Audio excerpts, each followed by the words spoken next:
Everybody, Lori Fulbright with the News on 6. And Carl Torp, News 9 and OKC. Thank you guys for joining us so much on Facebook Live tonight. This is a night we've been really looking forward to because, as you know, we are going to have a debate this week of two of the Republican candidates for governor, Mick Cornett and Kevin Stitt. And according to polls, it's a dead heat right now, at about 37.5, according to the News on 6, News 9 exclusive poll from about a couple of weeks ago. So still fairly fresh numbers out there, and we'll see how this goes. You know, if you look at the numbers, and we look at last week's AG debate, and I thought Drummond came out swinging on Mike Hunter. At first, he really did, in the beginning. In the beginning, and he's the guy that was down in the polls, right? So now we have two candidates that are even. So will one of them? I don't know. And that's that. We'll have to find out. But it's kind of interesting to do. They will play it safe.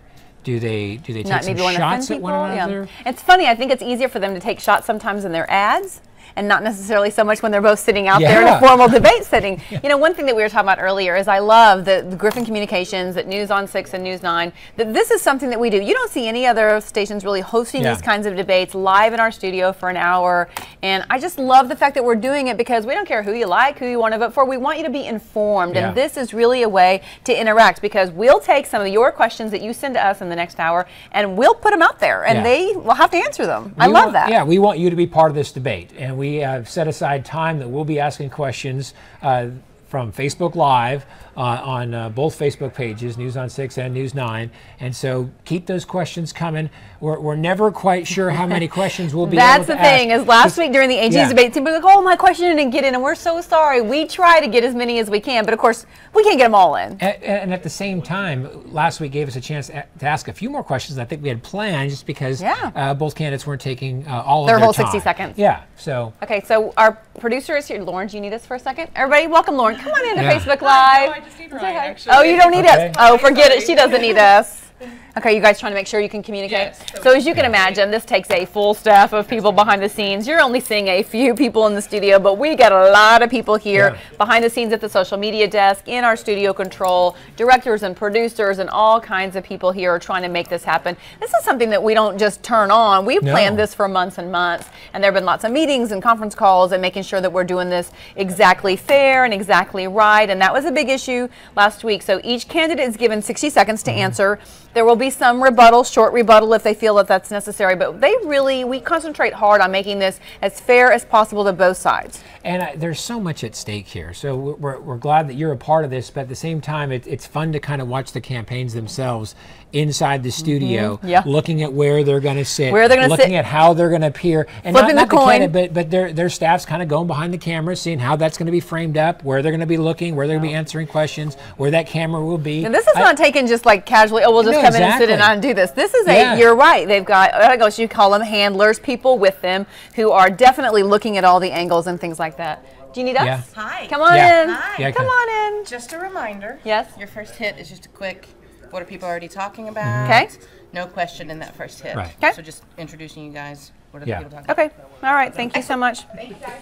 I know you guys didn't think so, but we do have people telling us what to do. Shocking. I know you just thought that we sat out here and just ran this whole show by ourselves. We're the social media people. They'll be fine. It's all scripted. They have it second by second how this hour is going to go from 8 o'clock to 9 o'clock. And of course, we are excited to be on this part of it because, and a lot of the questions, frankly, that the moderators are going to be asking did come from citizens as well, because you guys had an opportunity in the last week to go onto our websites and put your questions there, and a lot of those will be that the moderators are asking. So I think you'll see a lot of those questions, but we're excited specifically on Facebook Live to have you guys send some to us at the time that we can throw out there. They don't know any of these questions ahead of time. There's no teleprompters from them to read an answer. This is all just them answering from inside their head on ad-libbing. Yeah, no, and I think that they know a lot of this stuff is coming. Sure. I'm wondering if we're going to hear that much about medical marijuana compared to last week.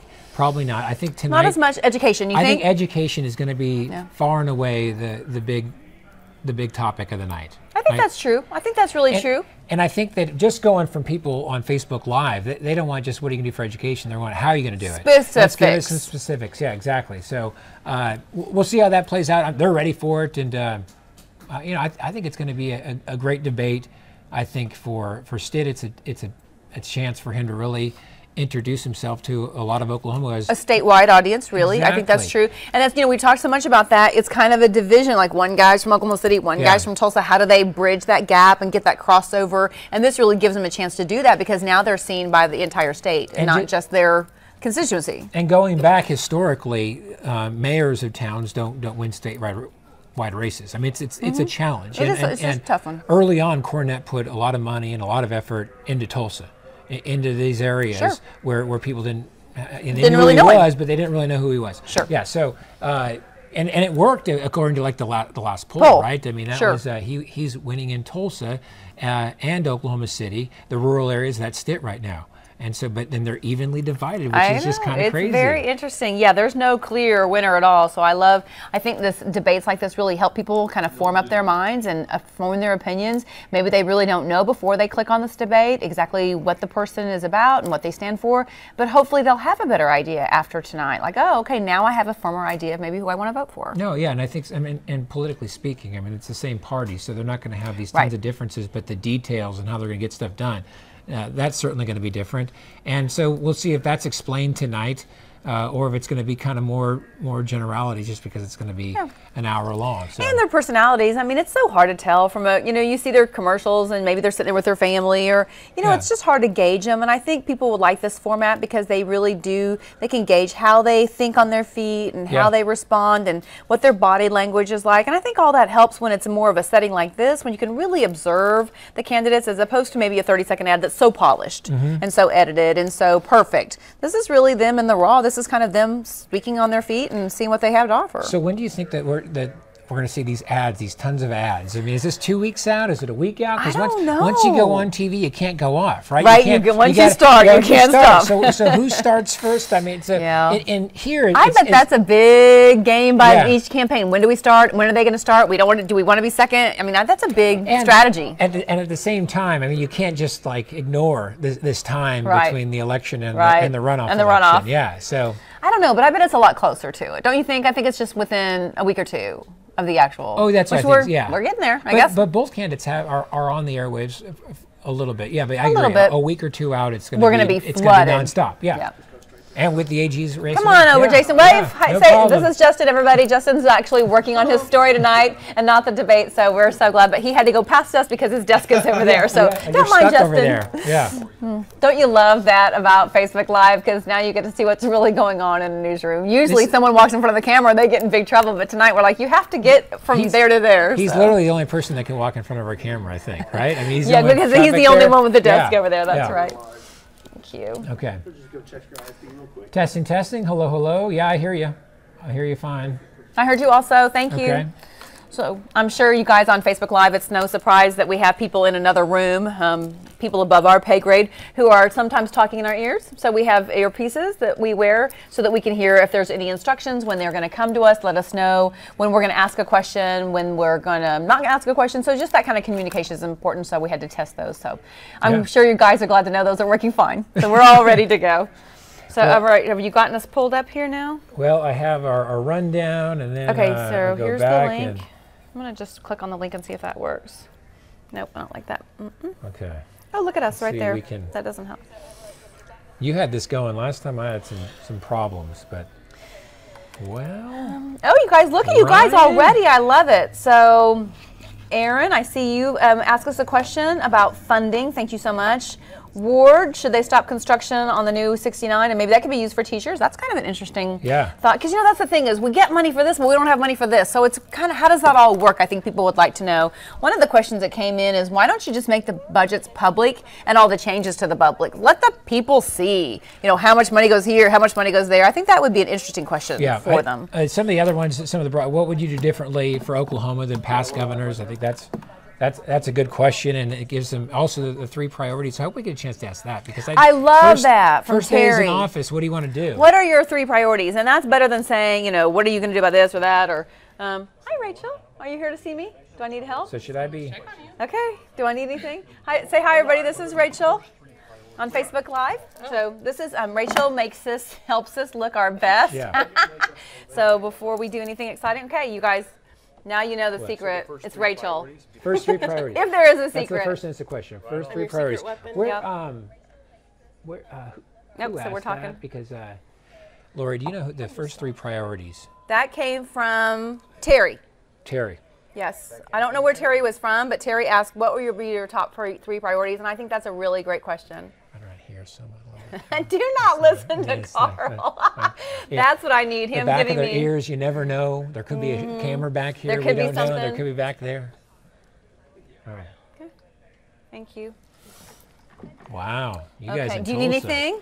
Do you need I don't anything, know. Carl? I don't, we don't have something like that in Rachel's, Oklahoma she's City. awesome, man. Well, you tell me, Rachel. I don't know. How's he looking? Do you think he's good? Okay. Oh, see, you need nothing. Okay. I mean, I could powder you if you No. Do you feel powdery? feel fancy. The first time I want to do that is on Facebook Live. That's exactly how I want to do that. Right. Yeah. You want to do I makeup won't be on uncomfortable Facebook at Live. all. No, no. Okay. Oh, Craig Day is Okay. watching us. Bye, Rachel. Thank you. So that's Okay. funny. Craig Day, Ryan, our co-anchor, is watching help me us. out. Should I be? Okay. Should I? Okay, come on. Come on. Okay. Are you not not getting- seeing Carl? 2 minutes. 2 minutes. Okay. I'm seeing, but Mark I'm not, Roy. This is frozen. It's been. Yeah, it's not. Oh, this is interesting. Marx is saying that you're only as strong as your weakest link. So what are you going to do to strengthen those parts of Oklahoma that maybe are considered, a weaker area? So that's kind of an interesting. They'll have to admit to their weakest areas. Or you're talking about the state's weakest Oh, they were talking areas? about the states, but that would be interesting to ask them Yeah. about. What do you think their strengths and weaknesses are? It's oh, like a I think job we should ask interview. that. What are It is your like a- strengths it is and a what are your job interview. weaknesses? It's exactly Yeah. a job interview. Good craftsman never blames his tools, but maybe time for a new iPad. Oh. All right, Oh, here. Okay, we might Here, be sharing. Carl. I'm going to have to So- share. There you go. I'll share. All right, what else do we have? We're not seeing a whole lot of medical marijuana. With I thought we recreational would. marijuana. Recreational's on here. Fixing education, that's on here, Yeah. which we knew we were going to get a Yeah. lot of the education questions tonight.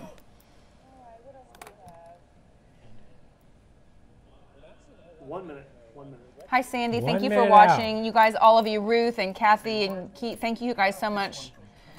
They're talking a little bit about a lag. Hopefully they'll get that fixed, you guys. I'm sorry.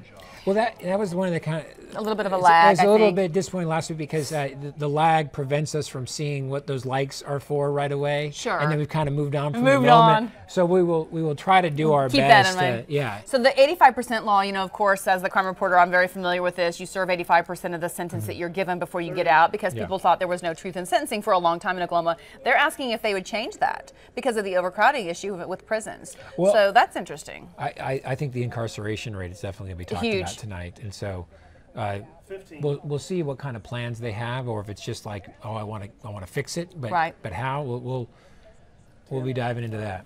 All right, you guys, of course, stay with us on Facebook Live. We'll be checking out your comments and questions, and we'll pass those on to the candidates. Okay, here's one for Mick. See some of these. Will he do whatever is necessary for the whole state like he did for Oklahoma City? The Thunder have benefited. Why? I wish I could get that bar off of there. And by the way, I gave Lauren a question from Kenny Pearson on the News 9, who asked, what are you going to do to bring more jobs to Oklahoma? So who is that from? Kenny. Message to us was quit kicking the can down the road, fill the hole, give a raise. There's definitely fatigue. We've been up here nonstop since last February, really. Everybody's got to sit down around the table and say, we got to fix this place. Because if the USS Oklahoma goes down, we all go down together. I think it's not very much to ask that if a person is going to be carrying a weapon, that they have some sort of training.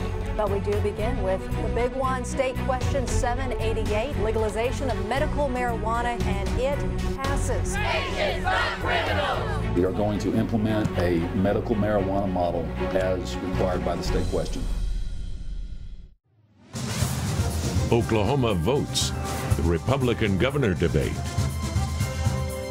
Good evening, Oklahoma. I'm Kelly Ogle. And I'm Terry Hood. In just 3 weeks, Mick Cornett and Kevin Stitt face one another in a runoff to win the Republican spot for governor on the November ballot. Tonight, both men join us for a one-hour debate on the issues facing our next governor. First, a quick introduction of the two candidates. Mick Cornett is the former mayor of Oklahoma City. The son of a postal worker and a school teacher, Mick is a fifth-generation Oklahoman. He's a graduate of Putnam City High School, the University of Oklahoma, and also holds an MBA from New York University. Before seeking elected office, he had a successful 20-year career in broadcast journalism, where he served as a reporter, anchor, and manager. Afterward, he was elected to city council and finally as the mayor of Oklahoma City. He's married to Terry and has 3 sons and 5 grandchildren.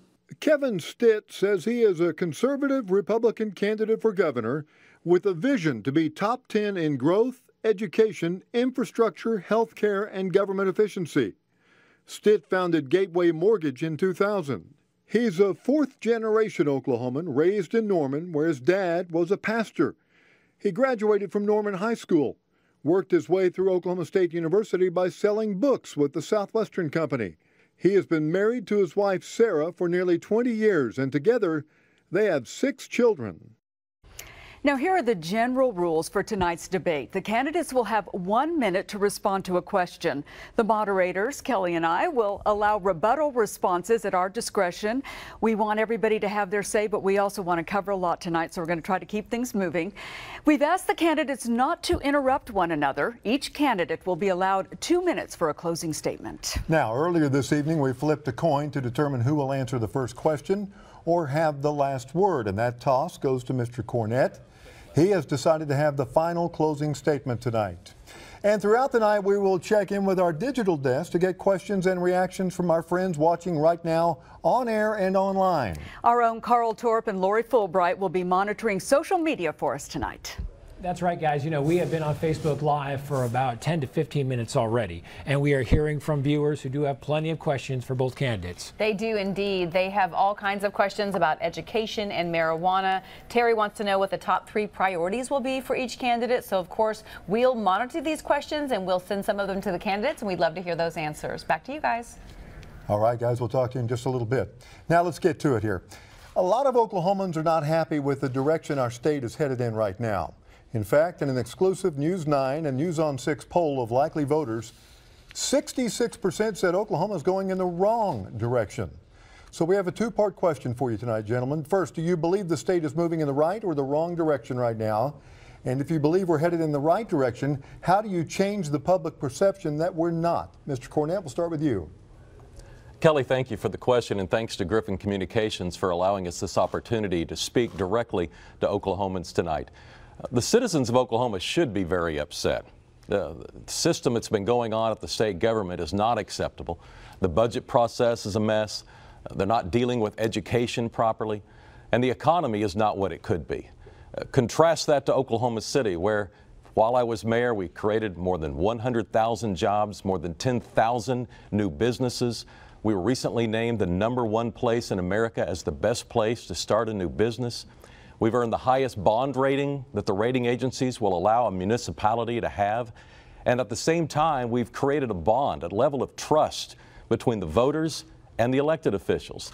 Now, contrast that to state government. What sort of bond exists between voters and state government? If I'm elected governor, I want to bring the same sort of success to all corners of the state of Oklahoma. Mr. Stitt, same question. Sure, thank you. Thank you so much for joining us tonight. It's such an honor to be with you. That's why I'm running for governor. Folks, the state is broken. There's no accountability. There's no transparency. And I just don't think that the guys that got us in this mess, the political insiders, are going to do anything different. I think we need an outsider. We need a business person. We need someone from the private sector to come in and change the accountability. When I look at the budget situation, we spend $20 billion in our state, but yet nobody is accountable. The legislature has a very tough job. They're only there for 4 months out of the year. The agency heads are running amok, and we saw that with the Department of Health issue. They lost $30 million, folks. 200 Oklahomans lost their job. I'm excited that the legislature actually passed. I'll be the first governor that gets to appoint the department head of the Department of Health. That's the type of accountability we have in the private sector, and that's what I'll do as your next governor. All right, thank you, gentlemen. The Oklahoma legislature is polling at its most unpopular numbers on record. In our exclusive poll of likely voters, 70% of those surveyed had an unfavorable opinion of the state legislature, and Governor Fallon's unfavorability rate is also very low, with only 27% having a favorable opinion of the governor. If things are not going well, who is to blame for it? Mr. Stitt, you first. You know, like I said, there's just a lack of leadership. There's a lack of accountability and transparency. And the legislature, I think they have a tough job. When I think about how the structure works, how we do it in the private sector, you know, I've been working with people my entire career. I've got 25 different call centers. I know how to hold people accountable. And I've called all 101 House members. I've called all 48 senators, because I know I can't do this job by myself. It's going to take leadership. It's going to take me working with the legislature. So I've asked every one of them, how can I do a better job? And it's simple, folks. They talk about having a plan, coming to meet with them. You know, there is no plan. There is no direction that our state is moving. We do that in the private sector. I'm ready to bring that to state government to lead those guys. So we'll have to work together, and I plan on doing that as governor. All right, Mr. Cornett. Well, I've been the mayor of Oklahoma City for 14 years, and I never once criticized my predecessors, and I don't intend to start that as governor. That's not leadership. But as I traveled the state and meet with Oklahomans and listen to a lot of people, and had a couple of them cry on my shoulder because they're so disappointed with the level of state government and the lack of harmony that they see at the state capitol. There's just way too much politics. It's Oklahoma City versus Tulsa. It's urban versus rural. It's Republicans versus Democrats. It's Republicans versus Republicans. It's House versus Senate. And I can tell you, after crisscrossing this state several times, they're fed up with it. They're ready for some leadership. They want people to get along. And there's no reason Republicans can't do better. If elected, I intend to work with the legislature immediately and start working on and trying to figure out how we can come together and lead this state and put the citizens of Oklahoma first. All right, we have lots of people asking questions on Facebook, so let's check in with the digital desk to find out what our viewers want to ask. We do, you guys. We have a lot of people coming in. I mean, questions are just popping up over and over. It shows you that people have a lot of interest in this race and they want to know what the candidates think. Of course, we're seeing questions about marijuana, health care, education, but also a big concern is the economy. Yeah, how do you keep the economy rolling? And this is a question that comes to us from Kenny. And he asks, what are you going to do to bring more jobs and businesses to Oklahoma? All right, Mr. Cornett, you first. Well, we've got to grow and diversify the economy like we have in Oklahoma City. We have diversified into aviation, biomedical, tourism. Over 7 million people a year now go into Bricktown. But while we're doing all of those things, we've got to also realize that the world is turning straight to technology, and almost every industry out there is now a technology industry. We've relied heavily in the past on the oil and gas industry, but the oil and gas industry has already reached peak employment. There's going to continue to be demand for fossil fuels, but we're not going to be able to create jobs in those industries. So it's going to be very important that we diversify like we have in Oklahoma City. I have a lot of experience in growing and expanding an economy, and I'd like to take a lot of those attributes statewide. There's no reason this state can't grow and expand its economy the same way Oklahoma City has.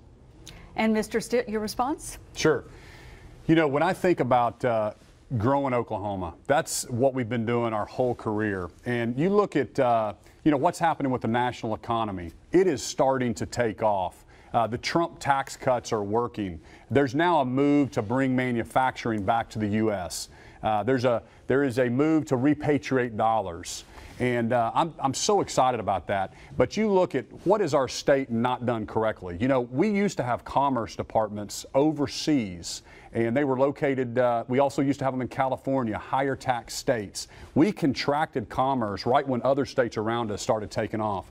I believe we have the best location of any state in the entire country. And when in business, you look at your strategic advantage, and I think about what is our strategic advantage. We have the best location. We've got all the natural resources, the utility prices. We have everything we need to be top 10 in growth, top 10 in manufacturing, top 10 in distribution. And as governor, I'll set the tone to bring that here. All right, gentlemen. Back in March, we'll never forget, state lawmakers passed the largest tax increase in state history to give state teachers a pay raise. That included an increase on tobacco, gas, diesel fuel, and the gross production tax. So my question is raising taxes on these kinds of goods the right way to pay for teacher raises or to solve other budget problems that the state is facing right now? Mr. Stitt. So from the very beginning, I said we have to pay teachers what market is, competitive wages. What I mean by that is, what is market? Market is what the other states around us do. We have to be competitive with what we pay our teachers. If I hire underwriters at my company and don't pay competitive wages, it doesn't go very well. But I said I wasn't for the tax increase because I was looking at the economy and it was coming back. And so I'm not for new taxes. And I proved to be correct. We are showing a $1 billion increase in revenue this year. This is before the tax increases came into place. So really, how do we fix education long term? Because we've been told that the casinos were going to fix it, the lottery was going to fix it. So how do we really fix it? We have to address the funding formula. We have to address how, and again, I look at 49 other states, how they're doing things. And this is not rocket science. We can take how they fund education and bring those ideas here. The last governor to address it was Henry Bellman. I want to fix it so it's fixed for 2025 and 2030. All right, Mr. Cornett. Well, the budget process at the state capitol has clearly been broken, but if you take a look at what we've accomplished in Oklahoma City, I've had the pleasure to have oversight over the last 14 budgets, and none of them have had the type of calamity that you see annually now at the state capitol. These budgets have been on time, they've been delivered, and with a level of openness and transparency that I think any other municipality in the country would envy. I've also been the chair of the audit committee in Oklahoma City. I've overseen the over 140 performance audits as we push for efficiencies. We have audited every department every year, and we've reached the highest bond rating that the rating agencies will allow a municipality to have. That's the same level of oversight, the expectation of efficiency that I intend to bring to state government. We've got to have a better budget process. We need someone who's brought in a budget before. We're going to talk some more about education funding. Just last week, Governor Fallin announced that State Question 801 would be on the November ballot. It would allow school districts to use property tax funds for needs other than building and capital purchases. Now, supporters say this will provide districts with flexibility. Opponents say we're simply moving the money around. It might not provide any additional funding and, in fact, could hurt poor school districts. Mr. Cornett, do you support it? I support it because it allows a little bit of discretion at the local level, and I want school decisions to be made at the local board level as much as possible. I agree, though, it probably will not put more dollars into some of the most necessary aspects of education, but school boards should have opportunities to make different decisions and have more options than they currently have today. One of the problems we have in Oklahoma right now is that too many decisions are made at the state level. And so anytime we can give local governments an opportunity to determine their own future, control their own destiny, it's usually a step in the right direction. And Mr. Stitt, do you support State Question 801?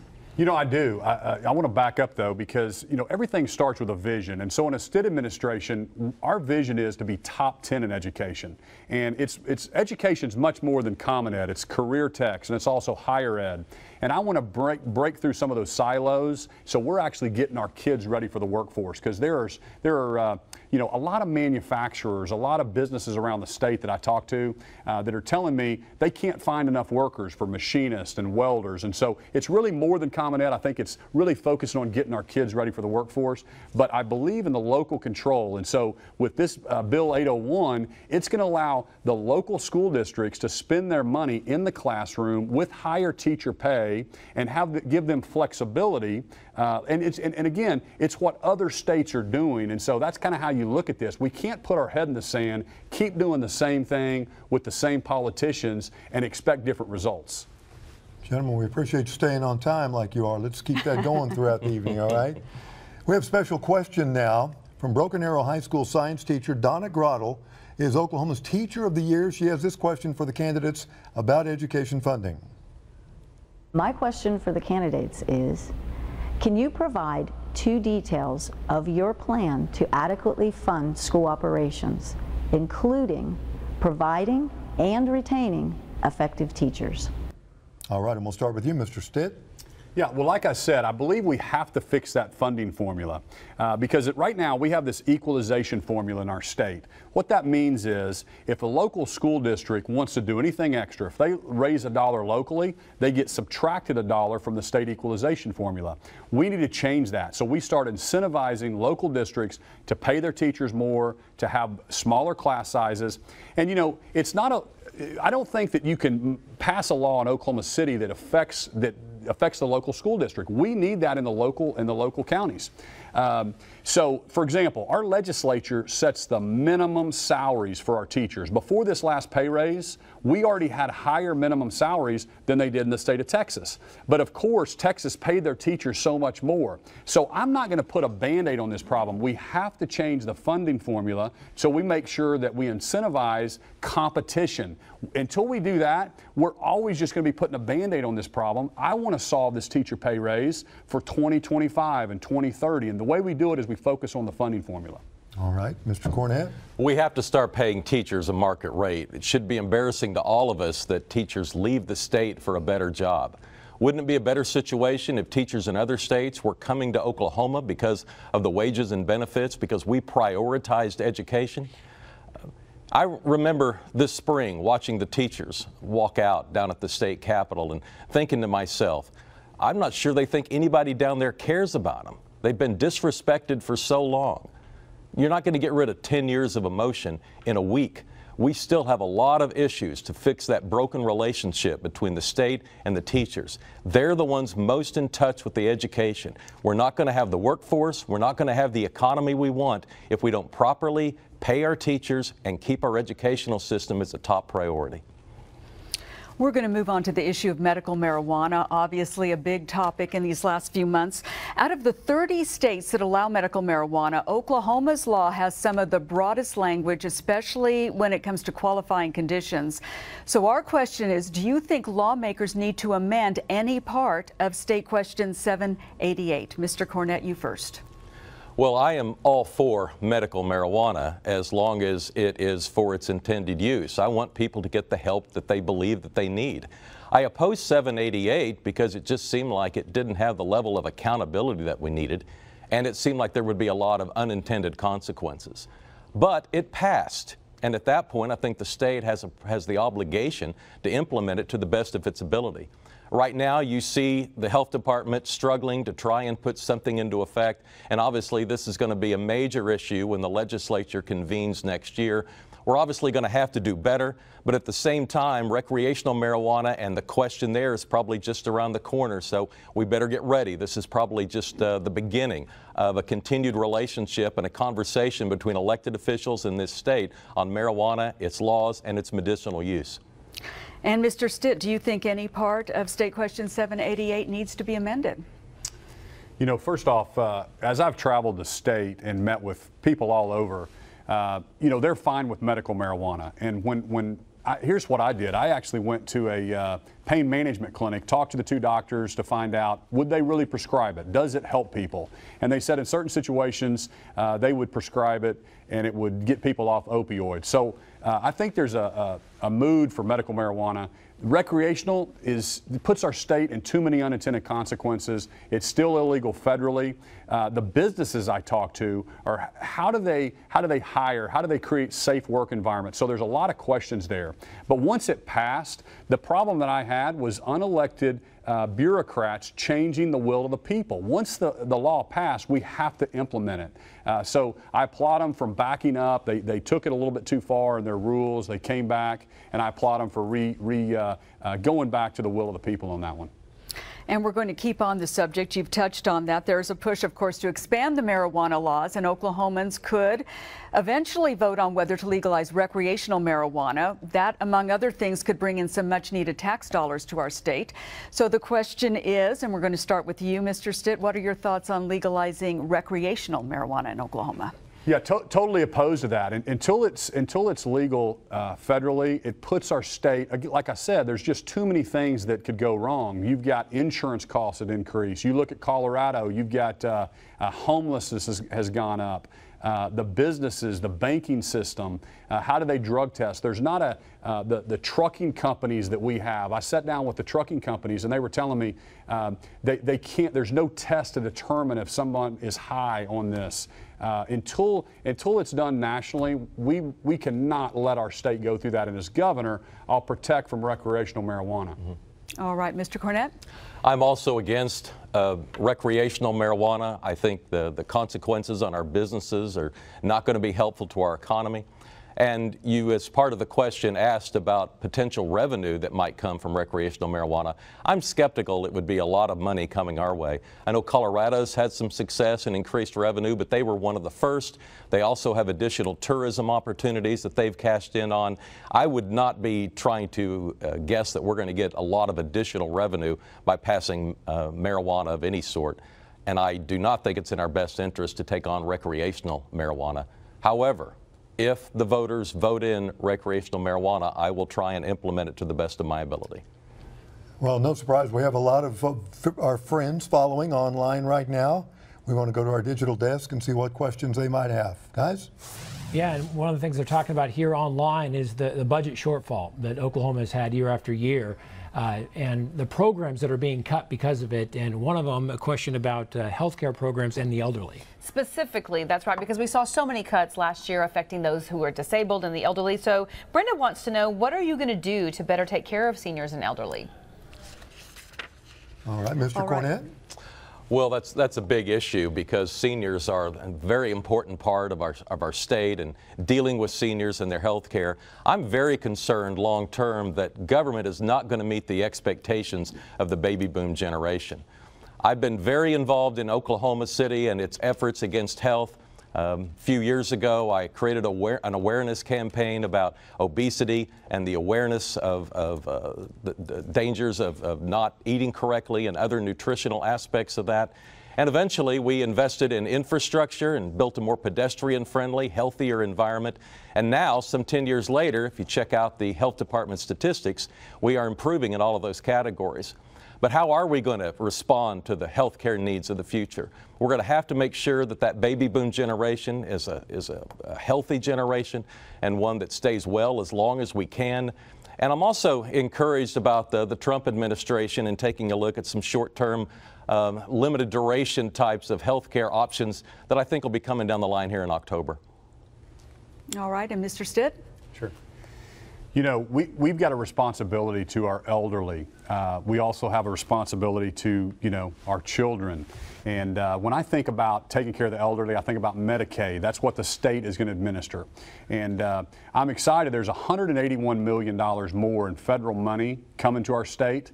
What's happening today is we continue to cut reimbursement costs. We have got to turn that around because we are losing health care providers. So nursing homes are struggling. Something like 1 in 5 of our nursing homes have gone out of business since 2000. We've got to turn that around. How do we do that? It's better management. We have a structural problem in our state that I want to dig into. We have not re-audited our Medicaid rolls. We need to do that like other states are doing.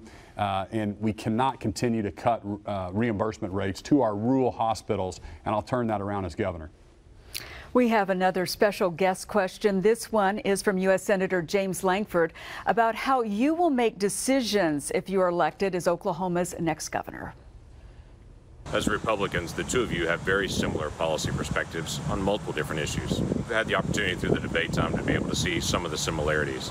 The challenge is for any governor, there are a lot of issues that are coming that we don't even know to ask about yet because they're not the big issue yet.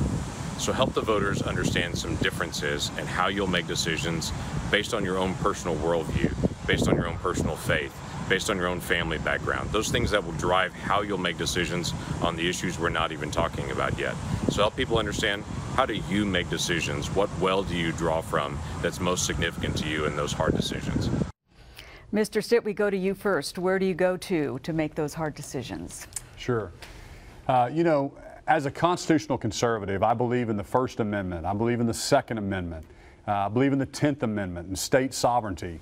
I'm a man of faith. I believe in a higher power. And I believe our forefathers believed in that same thing. I'm also a businessman. So I think about free markets, and it's so frustrating for me when I see the self-dealing that's going on with politics. And I'm also a father, and I'm a husband. And we're getting our 6 kids ready to go back to school, just like a lot of the viewers are out there. And we're concerned about getting them the best education. And so that's what I get so frustrated about is, we don't have any different issues in our state than any other state does. And so I'm excited to lead us to top 10 in job growth, and top 10 in education, and top 10 in infrastructure. And I think I can do that. With your help, we can be top 10. All right, and Mr. Cornett. Well, I think certainly my faith plays a role, and I think when you run for an executive branch position, you bring all of your life's experiences to that role. Certainly as the mayor of Oklahoma City, I've had opportunities to look at the social issues that our cities face and try and ask myself, what can I do to help somebody who's not doing well, who's not thriving?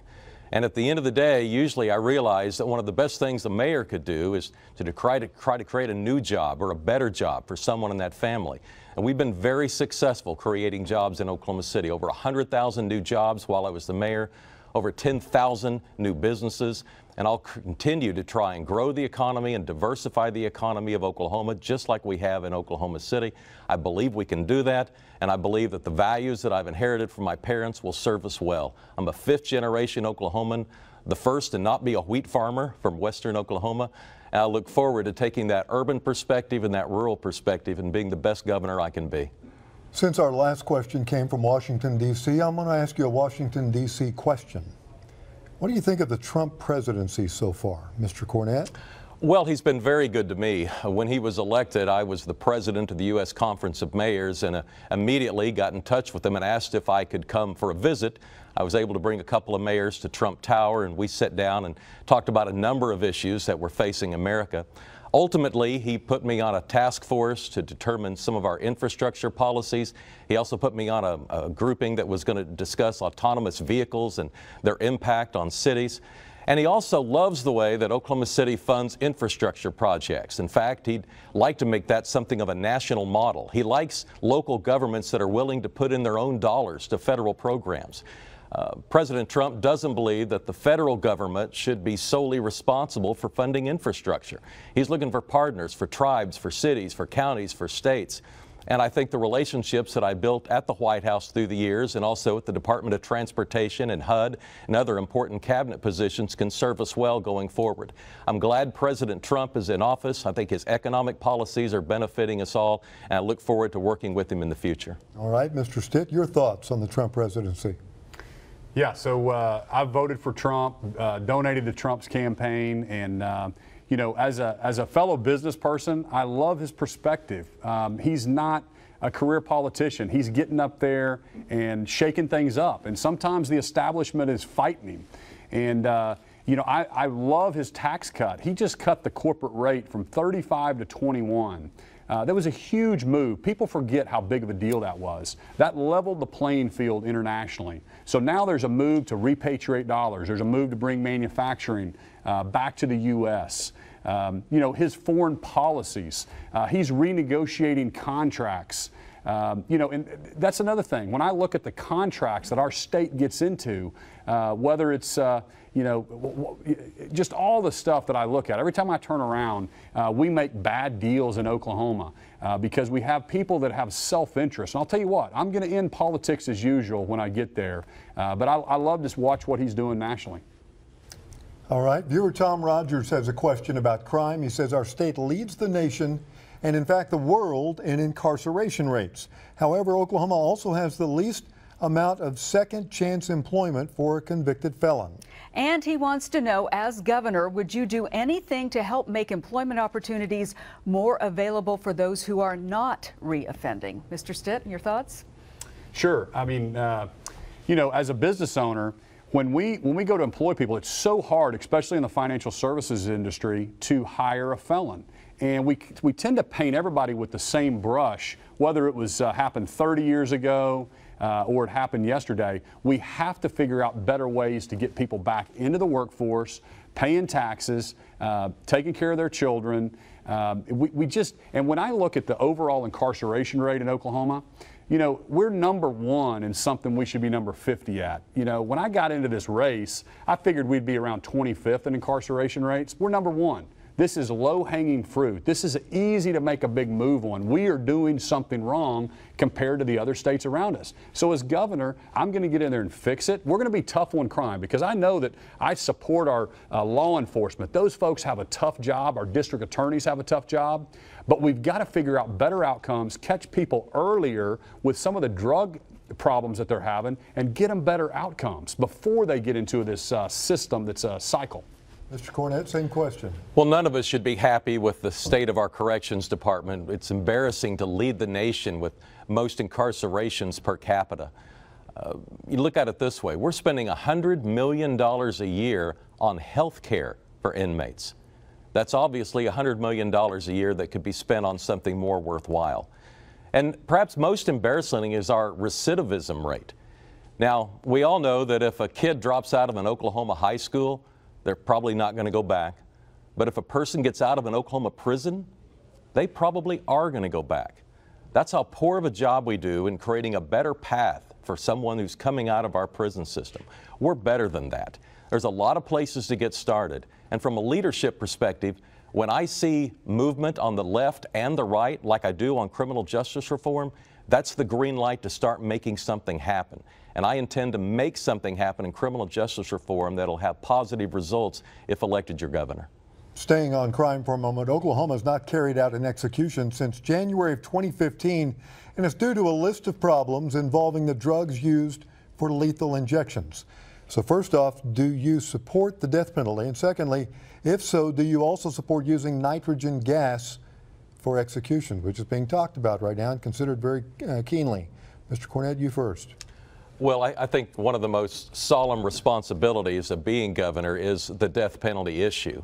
And I was a little bit taken aback when we couldn't perform well when we had to do executions a few years ago. As governor, I will live up to the law. I will enforce the laws of Oklahoma and will enforce the death penalty. As to the manner and method, I think we need to continue to work with federal employees and make sure that we do it humanely. But we have to execute the law, and I believe in the death penalty, and the death penalty is currently enforced and in law in Oklahoma. And Mr. Stitt, your thoughts on the subject? Sure. You know, I support the death penalty. I believe in it for the most heinous of crimes. And we obviously have to administer it humanely. So I'll work with the Attorney General to make sure it's done correctly. Again, I echo the thoughts that it was just baffling how we couldn't get that right in our state. And as governor, I will check into it. I'll work with the Attorney General. But for the most heinous of crimes, absolutely.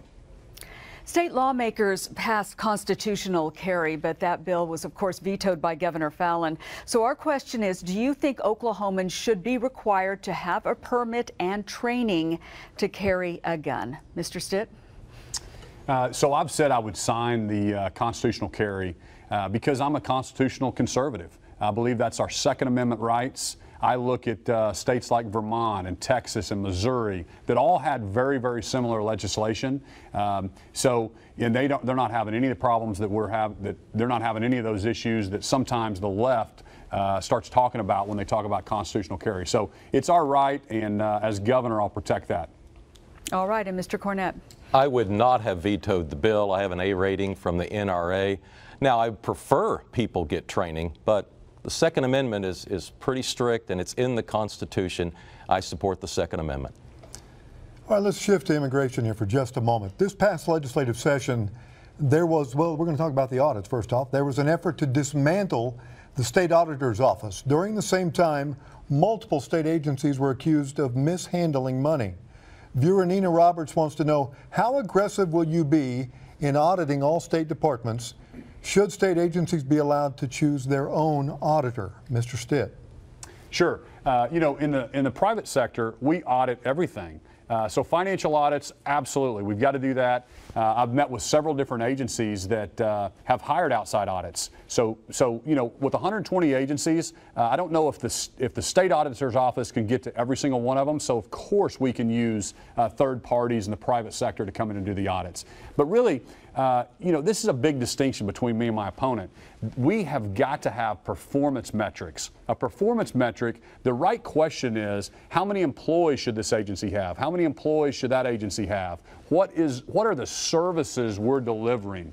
Because at the end of the day, we have got to deliver great services to our citizens. We need to have the best roads and bridges. We need to have the best education. So when you have administration bloat and you don't have the correct accountability, we're always going to have these issues. That's why this is more like running a business than anything.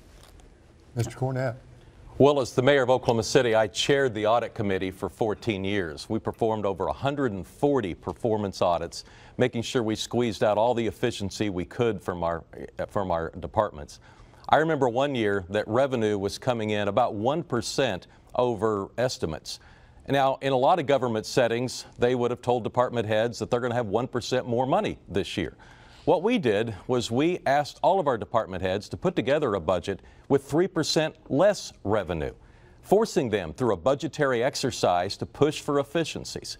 Now, ultimately, the budget process worked out, but I want you to understand that I come from a system of government that pushes for efficiency, and we have audited every department every year.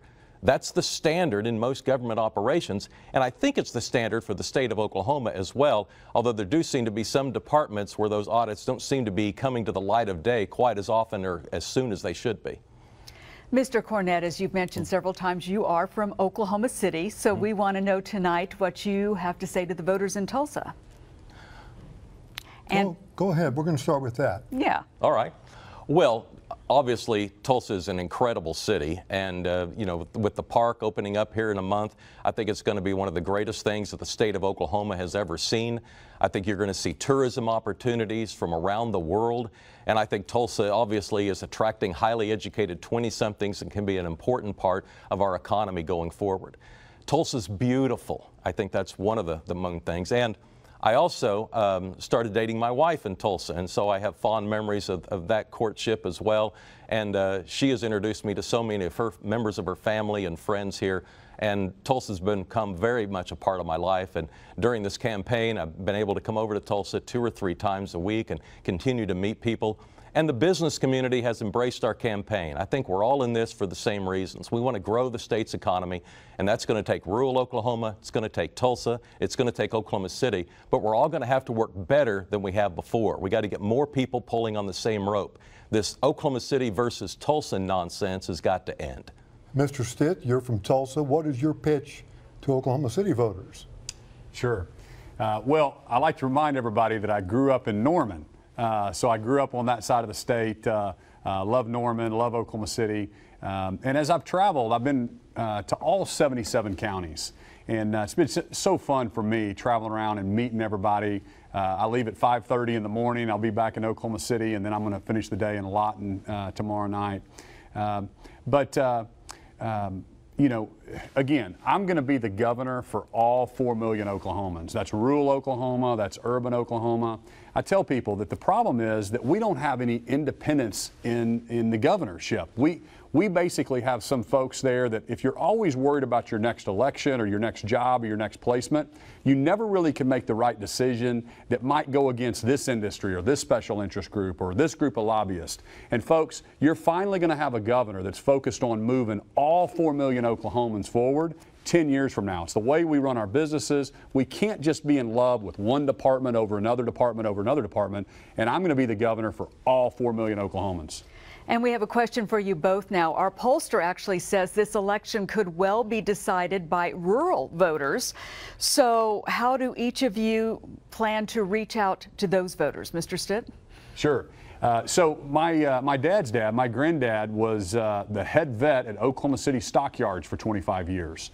So anybody that ran cattle through there, at least my granddad met the cattle. I don't know if they met all the folks that ran cattle through there. My other granddad, my mom's dad, had an 8th grade education and was a dairy farmer in Skiatook, Oklahoma.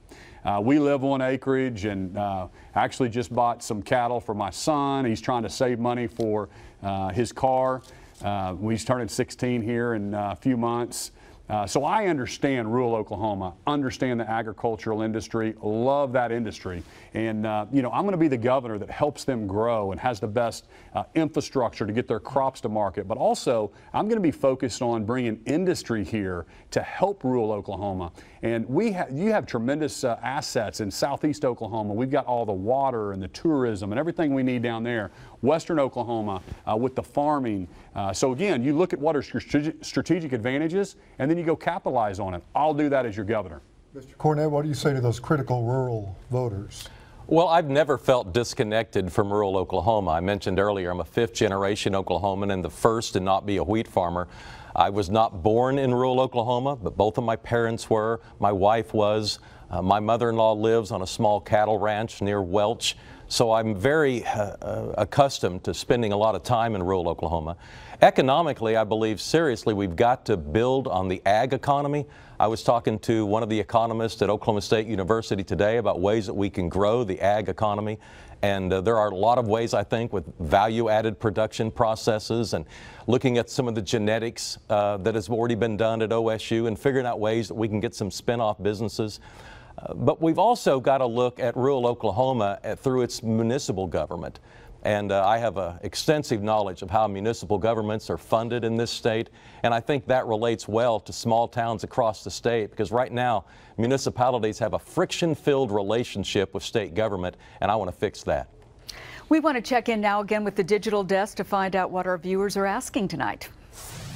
Guys, we are seeing a wide range of questions from the folks on Facebook tonight, but really what it kind of boils down to is they really want to hear specifics and they want to know all about accountability. That's right. And this is a question from Ken, who asks, what single issue would you address in your first 90 days?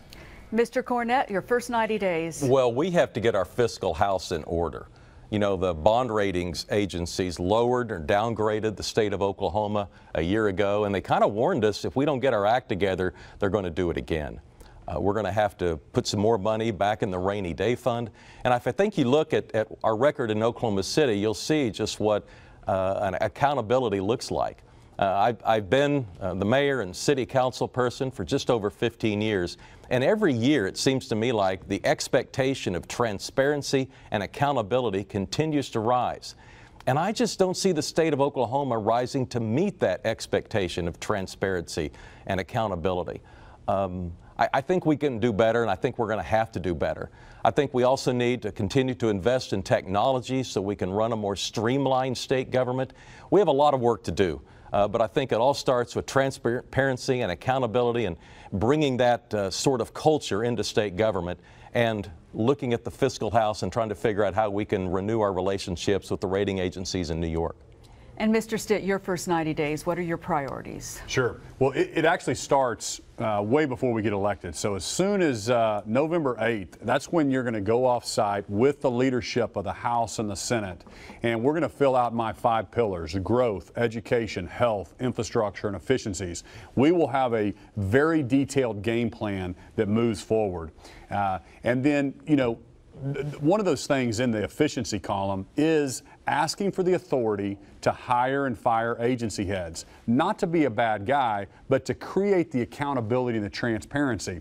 Until you get that right, folks, they're always taking money from this county and spending it here and borrowing from this fund and spending it over here. And it's the best salesmen that are the lobbyists that are getting what they need. We have to run government more like a business. We spend $20 billion in our state. And folks, we've got the same issues every other state does, so we've got to set the structure up correctly because nobody is running state government right now. I'll change that as your next governor. All right, gentlemen. Now a couple of questions for you individually and specifically. Mr. Cornett, you're obviously strongly identified with Oklahoma City, 14 years as mayor. How can the rest of Oklahoma be confident that you're going to be an advocate for their needs as well? Well, I think if you look at a couple of the similarities between Oklahoma City and its success, you'll see that, first of all, Oklahoma City invested in itself. With the MAPS programs, it was capital investments. With the state of Oklahoma, it's more education and infrastructure. We have to stop looking at those as expenses and start looking at those as investments with real ROIs. Now, long term, when you start thinking about economic development, it's about infrastructure, it's about access to capital, it's about workforce development. And it's that workforce development aspect that really undersells us in many ways. We've got to continue to produce graduates, we've got to have more engineers, we've got to have more IT graduates, we've got to invest in our schools, and in all 77 counties, we've got to have a stronger, more available workforce. There's nothing wrong with the DNA of Oklahoma, but it's going to take some leadership and some investments in infrastructure and education and health to get us back on the right track. Mr. Stitt, what was the defining moment that made you decide you wanted to run for governor of Oklahoma? That's a great question. Well, you know, it was back about 2.5 years ago. Never ran for office, you know, never really thought about getting this involved. But, you know, I feel like the Lord laid it on my heart about 2.5 years ago to get involved. And that's why I'm doing it. That's the short answer. Then I also started opening my eyes as I travel. I've got offices in 41 states, and we've got about 165 offices. I started my company, like a lot of entrepreneurs, with not many resources, and we've grown it today to 1,200 employees. But I started looking at these other states, and I saw this momentum and positivity and growth coming out of these other states. And I got so frustrated coming back to my state, the state I grew up in that I love, and realized we haven't grown like the others. And then when I look at our education system, I've got 6 children, and I know a lot of listeners out there, viewers, or have children that are getting ready for school as well, and we're 45th in outcomes right now in reading and math scores. I know we can do so much better, and that's why I'm running for governor. Our next governor is going to have the opportunity to negotiate the state's next tribal gaming compact. The Frontier recently asked each candidate to state how he would handle negotiations with the tribes. Mr. Cornett, you were the only one not to provide an answer. Given that you've benefited from tribal support as mayor of Oklahoma City, where do you stand on tribal gaming compacts? Yeah, to my knowledge, I never received the questionnaire because I'm happy to talk about my continued negotiations with tribes and labor unions and all of other negotiations that I have provided oversight for. The state needs a better deal in the next negotiations with tribes. But, you know, one thing I've learned about negotiations is you can't negotiate on television. And so I think it undercuts the negotiations for a potential governor to stand here and say what he would do and what he would not do. But clearly, let me tell you again, the state needs a better deal in these tribal negotiations. But at the same time, we have to, I think, acknowledge that the tribe's performing a lot of social services, helping us with health and jobs, and they're providing a lot of help in a lot of areas that need that help. All right, Mr. Stitt, one of the ads that's running against you this campaign season cites an article that listed your company as one of the 15 shadiest. The ad also claims your firm is banned from doing business in Georgia. So what is your response to those accusations made in the ad? Sure. Well, first off, we can do business in any state that we want to, all 50 states. We're currently in 41 states. That's by design, but we can go into any state. You know, we paid a small fine in Georgia. I fired the 2 employees. They did an owner-occupied loan. It should have been called non-owner-occupied. Since then, we've been licensed in 25 other states. But it's just typical politicians trying to twist the truth. I'm super proud of our 1,200 employees. We actually do 3,000 home loans every single month. And as a business person, you know, I understand the regulations sometimes that hinder businesses. And I get regulated in 41 states every single year, plus Fannie Mae and Freddie Mac and Ginnie Mae. And I'll tell you this, as governor, I will set the tone to make sure that regulators and regulations are working with industry and with business. And there's not this adversarial relationship. And that's why I think we need an outsider, because, you know, the career politicians, the political insiders, they've never had to live in the real world and make payroll. And that's why I'm the right guy. That's why we came out of nowhere and won the first round, and we're going to win it on August 28th and then win it in November. We've set aside a couple of minutes here for each of your closing remarks, and we're going to begin with you, Mr. Stitt. Yes, first off, thank you so much for joining tonight, and I want to speak directly to the undecided voters. You know, as I've been traveling all over the state, I've been to all 77 counties, And people are tired of coming in last place. They tell me they're tired of not having the best schools. They're tired of our roads and bridges being out. I hear all about the health care issues, especially in rural Oklahoma. And I want you to know that as your next governor, we can be a top 10 state. We've got all the infrastructure, the bones, everything we need to be a top 10 state in job growth, everything we need to be top 10 in education, and everything we need to be in infrastructure. And so as your next governor, I'll work tirelessly to make sure that we are top 10 and we start moving that direction. I'm going to put in metrics and I'm going to share those with the people of Oklahoma. And I'm going to say, here's our baseline. Here's how you can hold us accountable. That's going to do more to help me move the legislature along. I'm going to lead the legislature. And then when I get there, I'm going to end politics as usual. There'll be no more self-dealing. I really want to structure government the right way. Folks, until we figure out how to run these 120 agencies effectively and efficiently, we're going to be in the same situation 10 years from now. I'm going to take advantage of the Trump tax cuts. What's happening nationally right now? Our state is being left behind. I'm going to expand commerce. I'm going to expand commerce overseas. I'm going to be the best pro-growth governor that we've ever seen.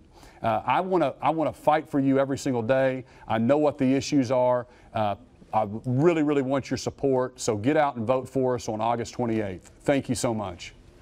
And 2 minutes now to Mr. Cornett. Well, one of the topics that we never really got around to discussing tonight is tourism, and I think it's an important part of our growth opportunities looking forward. The single largest undertapped financial opportunity in tourism is Route 66. We should own Route 66. It should be synonymous with the state of Oklahoma. We have more miles than any other state in the country. And we need to coordinate better between the eastern leg of Route 66 and the western leg. So if people are spending one night in Oklahoma as they travel across the state, let's try to figure out a way to get them to spend 2 or 3 nights, whether they're at the Coleman Theater in Miami or they're at the Hammett House in Claremore. Or the other day, I had the best Theta burger of my life at Society in downtown Tulsa. There's so much to see on Route 66, and we're underselling ourselves. We have a lot of opportunities for growth in that area. Now, as far as my tenure as governor, clearly here this is as my priorities. We're going to have higher expectations in health and education. The governor is the one person that can control the narrative and set the tone for the entire state. Stand up and defend the state when necessary. I've been on national television more than 200 times talking to America and the rest of the world about the benefits of doing business and living in Oklahoma. I can continue to do that if elected governor. We also have to work on criminal justice reform. We have to invest in our infrastructure. And at the state capitol, Republicans have to work together like we never have before. We've got to get rid of this idea that it's Oklahoma City versus Tulsa and urban versus rural. We've got to all work together. Oklahoma is not a big enough or a strong enough state to be its own worst enemy. I've seen the power of a lot of people pulling on the same rope. I've seen what Oklahoma City's accomplished when a lot of people pull together for the benefit of the community. We can do that statewide. There's nothing wrong with the DNA of Oklahomans, but it's going to take some leadership, it's going to take politicians working together, and it's going to take investment in very important things like education and infrastructure. And I'd also like to say that you can go to our website at mick2018.com. All right, we have a few extra minutes here, so we're going to throw something unexpected at you. Oh, boy. Yes, you have agreed on a lot tonight. In 30 seconds, we would like to know what sets you apart from each other. Mr. Cornett, you get to go first. Well, I think it's my success record as the mayor of Oklahoma City. I understand how government can work to the benefit of its citizens. And keep in mind the level of trust that we've had between the elected officials and the citizens. These voter-approved initiatives, they've happened because people like investing in their city. They like investing in infrastructure and capital projects and improving the city. And look at the results, amazing results. The #1 place in America to start a business. I have a lot of experience in trying to grow and diversify an economy, and I can bring that expertise to the job as governor of Oklahoma. All right, Mr. Stitt, your 30 seconds. What sets you apart? You know, I think it's pretty simple. It's an outsider versus an insider. I've never been in politics before, you know, going against somebody that's been doing it their whole career. Also, reforming state government. When I look at the budget, we have got to fix the structural problems. I'm not for new taxes, and I know that that's something that they've done a lot of. And I think that's a big difference as well. We have got to set up the structure correctly. We've got to be able to run these different agencies effectively and efficiently. And there's just too much self-dealing going on in politics. I want to end that when I get there. Just a few seconds left here. Voters are going to decide this fall whether the governor and lieutenant governor should run on the ticket together. If you had to pick a lieutenant governor candidate, who would it be? Each one. Kevin Stitt. I'm going to work with either one of them. I think Dana and Matt are both fantastic. And but I'll tell you, I'll do something different. As governor, I'm going to work with all 11 elected statewide officials, and they're going to be working with me. I'm going to be putting them to work. Mr. Cornett. I could work with either one of them. They're both really good Oklahomans. I look forward to serving as governor if I can earn the vote of the citizens of Oklahoma. All right, gentlemen, thank you so much for being with us tonight. That's all the time we have for tonight's debate. You, of course, the voters, get the final word on these two candidates. The runoff election is set for August 28th. The winner of this race faces Democratic candidate Drew Edmondson in November. Thanks for being with us tonight.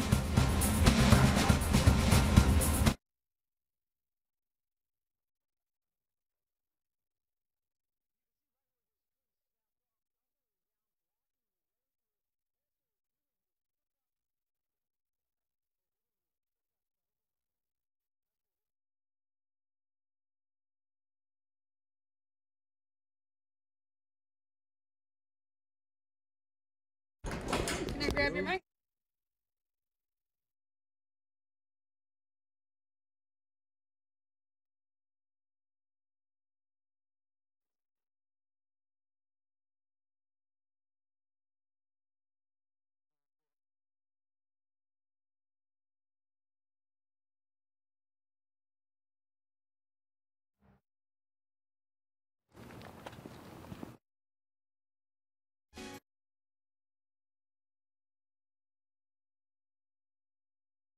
Who submitted questions online during the past week. A lot of those questions were what the moderators were using. Those weren't just thought up in the newsroom. Those were actually coming from citizens.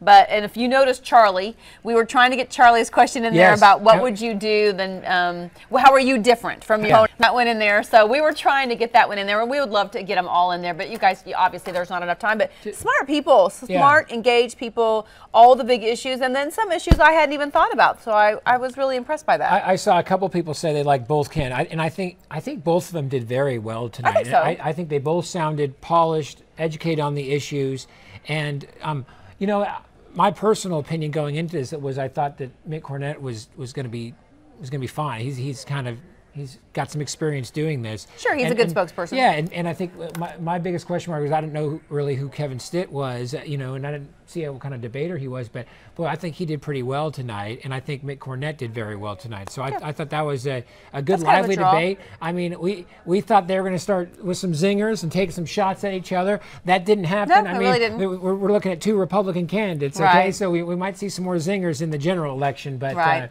like you said, you know, there's because they're both Republican candidates, there's a lot of similarities. So it was really kind of those fine-tuned points, what sets them apart from each other. But of course, they have a lot of the same, you know, basic outlook. So it was kind of interesting to dig down at what are some of the specifics that would set you apart. What is your specific plan? That's what people kept saying, as they wanted to know more specifics. So, you know, we're getting lots of comments about what people think about each candidate. Some say, of course, Stitt won. Some say that Mick Cornett won. It's, you know, I do think a lot of people are saying that, you know, Mr. Stitt was pretty aggressive and straightforward in his answers, and I think that's a true representation. He was really straightforward, I thought. We have Spencer says 14 straight years of a balanced budget.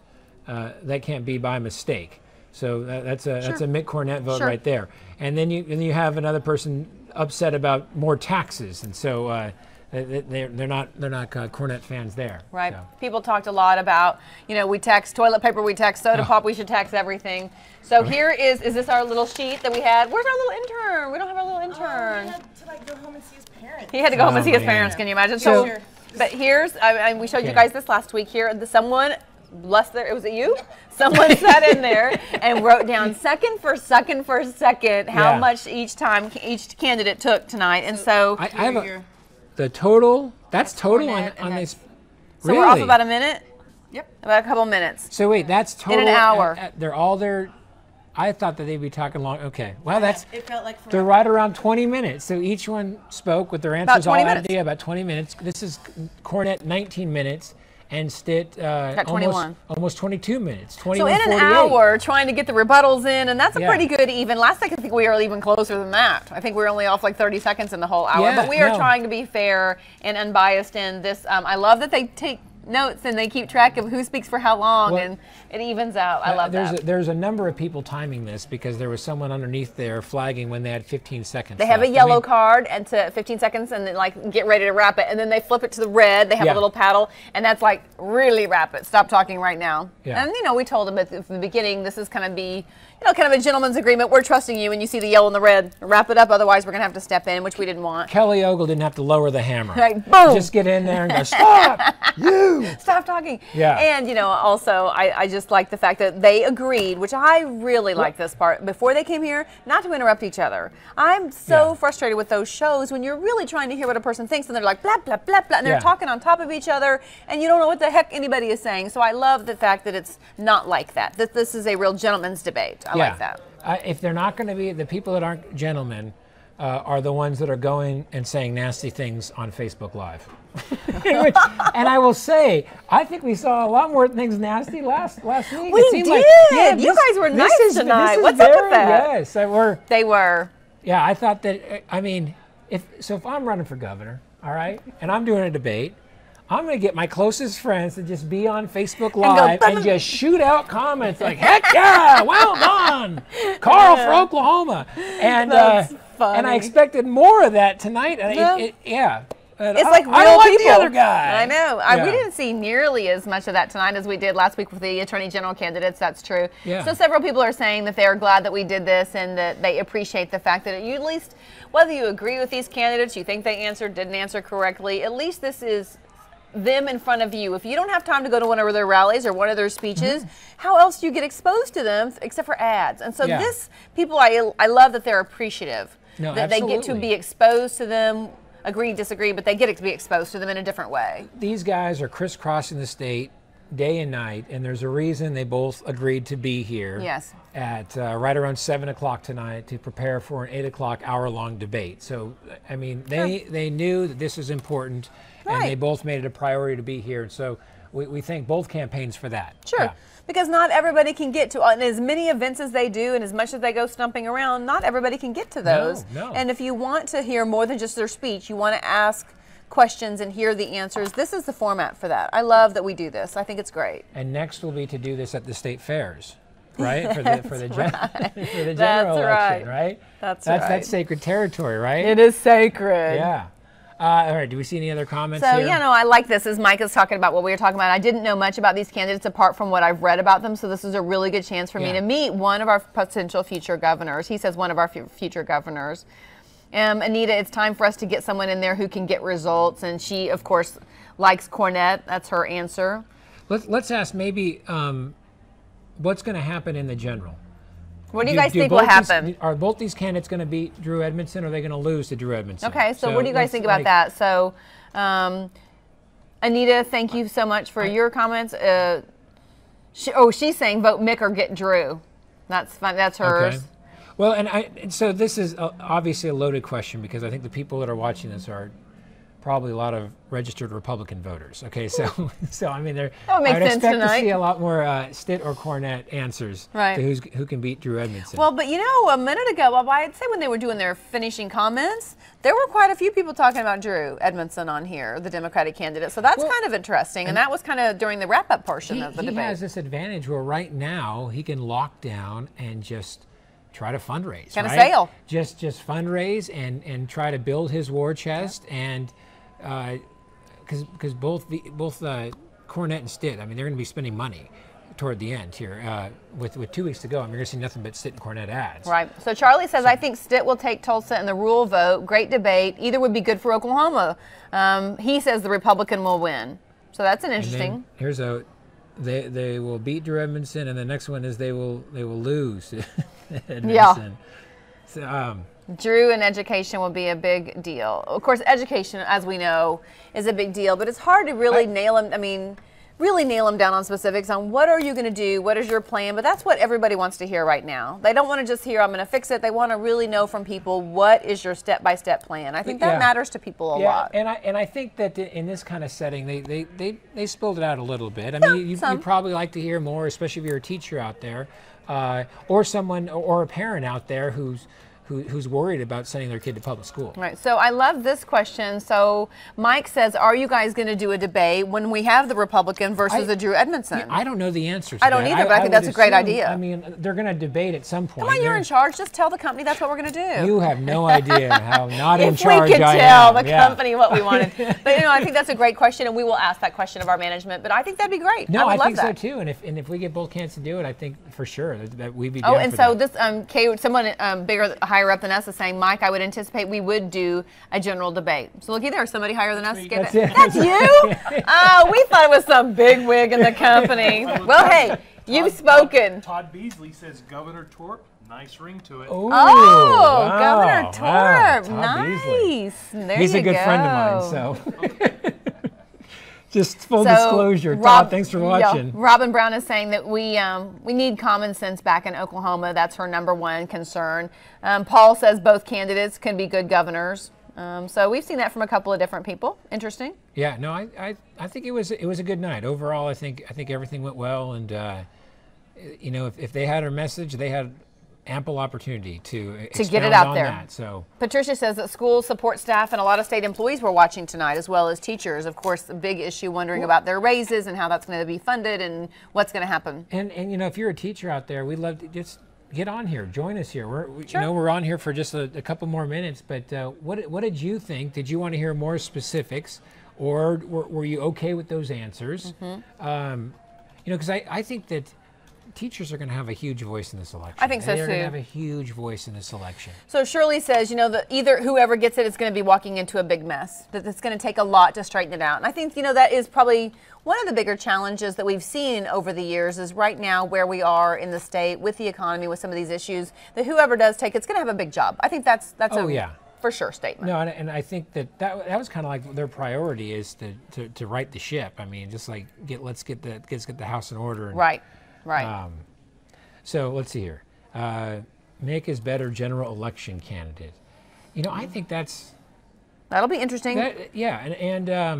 Okay, so if you're going Anita off says she of wants Poland, to hear more. And if you're going off of Poland from 2 weeks ago, 2 or 3, I think call it 2 weeks, Mick against Edmondson wins, and Stitt against Drew Edmondson loses. Edmondson would lose. That's 2 weeks ago. That's 2 weeks ago. So I don't, and it's very, very close, by the way. Sure. I think it was like 50-48. I mean, it was super close. So I don't know how much you can put to polling results from 2 weeks ago, but there is that, but you know, I think both candidates did very well tonight. So Mike is interested. This is interesting. He says no one governor is going to be able to fix this problem. It's going to take the whole of state government, which is interesting. Yeah. Darren said he didn't feel like he heard anything but the usual political stuff. That was kind of his opinion. So we appreciate those opinions, you guys. Thank you so much. I really enjoy how both candidates just try to out Oklahoma the other. They did. Yeah, I do. I go back from live on some property and generation and cattle. If you saw this guy, he probably looked your horse or cow in the eyes. Ate this hamburger. I ate that hamburger. Yeah, let's a plug for Society Burgers on Cherry Street in Tulsa. So you know everybody's gonna run there tomorrow and try that. Mick Cornett said it's the best onion burger he's ever had. No, I'm gonna have to try it. I don't know. That's interesting. Nick's place in OKC might have something